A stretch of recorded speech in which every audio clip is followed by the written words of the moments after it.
সুভদ্রার কথা একেবারে হসা মহারাষ্ট্র প্রসারণের কথা তো দূরের কথা আসি দক্ষিণ অযোধ্যাপুরী বলে রূপুয়া কবি পক্ষু পক্ষের মা সকলের তোমার ধিক্কার ধিক্কার দি এই অযোধ্যা ত্যাগিসে ও চিরদিনের পাবে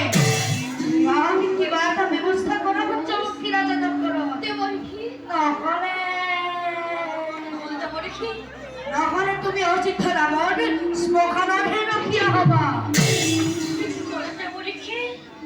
জন্মভূমি ত্যাগ করি অযোধ্যা বাঁচিয়ে ত্যাগ করি পক্ষীগণে ধিক্কারে দিচ্ছে রাজা দক্ষর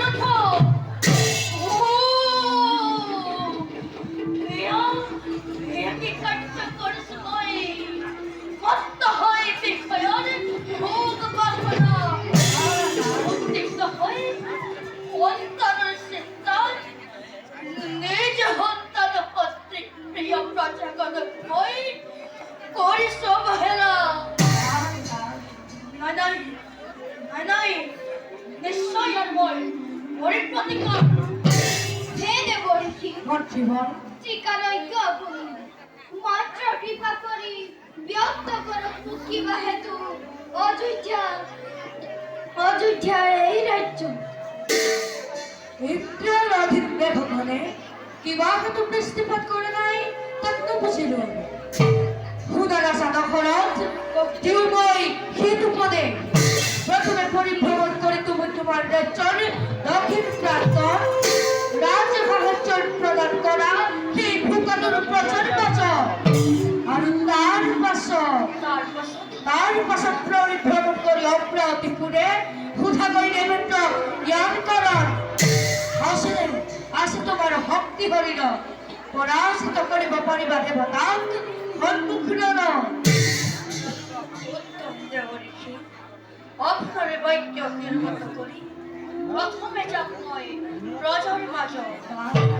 প্রদান করি অন্ন বস্ত্র রাজ ভরণের করা প্রজাগণ তার পাশ্ব দেবেন্দ্রময় সম্ভল ধরে জীবতরে বৃষ্টিপাত নগর করে অতি ধরাইছ দুঃখ হুতাশ মোরে অসীম ভক্তি প্রলয়রে ধুম হবয় অমরাবতীপুরে বৈঠ করি ক্ষমতা বৃষ্টিপাতর হেতু হে দেবরিখি কৃপা করি কোরালে দেখো কর্তব্য নিজ অযোধ্যারে প্রজা হওয়ারে হই আপনার শরণাত্ময় জড়াই সুফল পাই কল্যাণ রাজলক্ষ্মী পুনর্বাক করকে অযোধ্যার ইচ্ছ দাসন হেবে মই মাগিন বিদায় যাতে বরিখি হরিত হন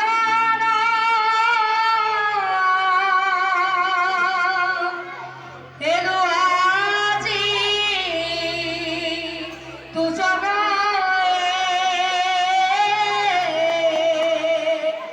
হরিণ সবিত্র শ্রবণ কীর্তন